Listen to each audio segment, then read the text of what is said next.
네, 이 캠핑 요즘 많이 가시죠? 요즘엔 좀 추워서 좀 뜸하겠습니다만 캠핑장 좋긴 한데 참 예약하기 힘듭니다. 특히 도심 근처에 있는 캠핑장 그리고 국립휴양림 뭐 이런 곳은요 정말 예약이 하늘의 별 따기만큼이나 어렵다고 합니다. 그런데 다 이유가 있었답니다.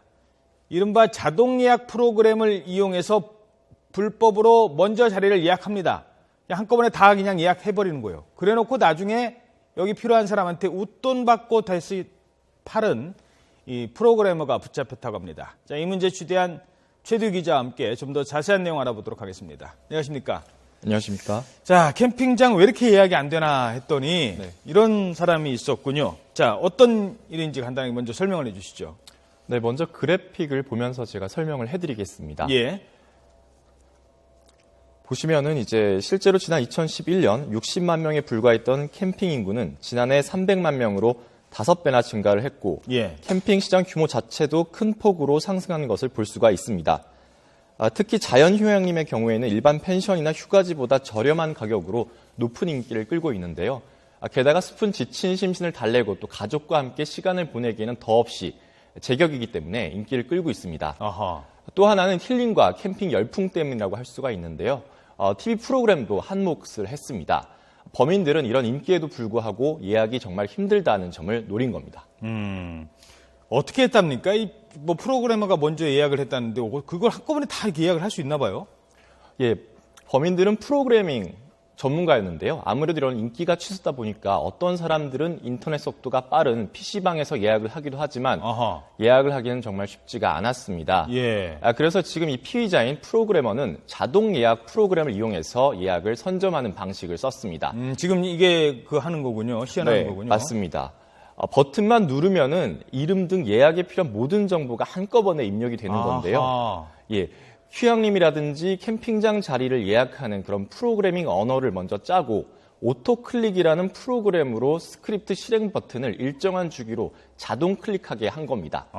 한마디로 설명을 해드리자면 일반인들은 아무리 빨라도 입력에 5초 정도의 개인정보 입력 시간이 걸리는데 그렇죠. 클릭하는데 시간 걸리고. 네, 맞습니다. 그런데 범인들은 1초에서 2초 안에 당첨이 되도록 설정을 한 겁니다. 100m 달리기에 비유를 하자면 일반 사람들은 출발선에서부터 출발을 한다면 피의자들은 50m 앞서서 출발을 한 셈입니다. 그래서 이렇게 예약한 자리를 피의자는 중고거래 사이트와 캠핑 동호회에서 주로 판매를 했고 캠핑장은 2만 원에서 3만 원, 그리고 휴양림은 5만 원에서 10만 원 정도 선에 살 수가 있는데 원래 예약은 무료입니다. 하지만 그렇죠. 이들 피의자는 휴양림의 경우에는 1만 원, 그리고 캠핑장은 한 자리당 5천 원에 넘긴 겁니다. 처음에는 자신의 명의로 예약을 한 뒤에 구매자에게 양도하는 방식을 썼다가 나중에는 아예 구매자들로부터 개인정보를 입력을 받아서 자신들이 아예 구매자들 명의로 예약을 하기까지 한 겁니다. 잠깐만요. 그러니까 처음에는 자기 이름으로 해서 이걸 팔았는데 이게 그렇게 해서 뭐 한 1만 원이면 살 수 있네라는 걸 아는 사람들이 내 것도 좀 대신해 주시오 뭐 이랬다는 그렇습니다. 거 아니에요? 아예 그냥 개인정보 자체를 넘긴 거죠. 이름이라든지 이런 것들을.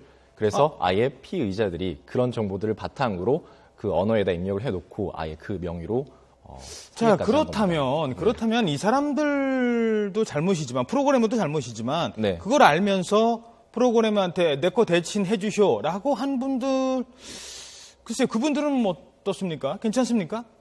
네, 사실 이 경우에는 비정상적인 방법으로 예약을 해가지고 캠핑장이나 예약업을 방해를 한 피의자는 일단은 이런 혐의로 불구속 입건이 됐습니다.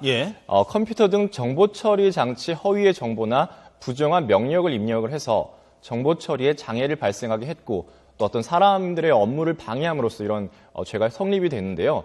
5년 이하의 징역이나 1,000만 원 이하의 벌금형에 처해질 수가 있습니다. 그런데 경찰은 프로그래머는 처벌이 되지만 이 프로그램으로부터 일종의 암표를 산 사람을 처벌할 방법은 마땅치 않다고 지금 고심하고 있는데요. 암표를 통해서 이렇게 폭리를 취하는 행위 자체는 경범죄처벌법 3조 2항으로 처벌을 할 수가 있습니다. 경기장이라든지 아니면 정류장 등에서 요금을 받고 입장이라든지 승차를 시키는 곳에서 웃돈을 받고 표를 다른 사람에게 되팔 경우에는 20만 원 이하의 벌금을 물릴 수가 있는 건데요. 암표상은 처벌이 가능하죠. 맞습니다. 하지만 문제는 온라인 암표입니다. 온라인 안표의 경우는 이 법의 적용을 받지 않는다는 건데요. 예. 한마디로 말씀드리자면 인터넷은 안표 단속의 사각지대라고 볼 수가 있다는 겁니다. 아, 그렇군요. 또 뭐, 그 사람이 얻은 이득은 나는 10,000원 주고 자리 얻은 것밖에 없다라고 하니까 뭐 처벌할 만큼의 이득은 아니다라고 또 항변을 하겠죠. 그렇습니다. 폭리라는 개념 자체가 또 이제 조금 애매해질 수가 있는 거죠. 예. 이런 게요, 이게 캠핑장뿐만 아니라 뭐 여러 경우들도 좀 조사를 해봐야 될 것 같아요. 예를 들어서 뭐 추석 때, 네. 뭐 설 기차표 예매하고 뭐 이런 거 있지 않습니까? 명절 때. 네. 이럴 때도 제대로 진행이 되는지, 물론 뭐 그런 경우는 없으리라고 생각을 합니다만, 네. 일반인들은 들어가서 이거 몇 번 클릭하면 한참을 기다려야 돼요. 네, 그렇습니다. 예, 그런 경우도 많으니까. 자, 뭐 이런 대책 어떤 게 있습니까? 이 범죄를 예방하기 위한 대책 어떤 게 있을까요? 네, 먼저 이런 범죄를 예방하기 위해서는 예. 이런 사이트를 관리하는 관리 주체들의 어떤 시스템 보완이 먼저 필요하다고 할 수가 있습니다. 선착순 당첨 방식을 고집할 경우에는 보안 문자라든지 이런 암호 입력 과정을 넣도록 해서 이런 자동 프로그램을 방지하는 절차가 필요한 건데요. 예.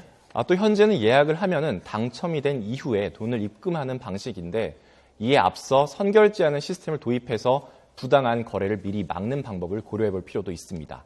예. 또 선착순 예약에 이런 문제가 계속될 경우에는 아예 추첨 형식으로 예약 방식 자체를 바꾸는 방법도 있습니다. 아예 추첨으로. 네. 그것도 뭐 방법이 되겠군요.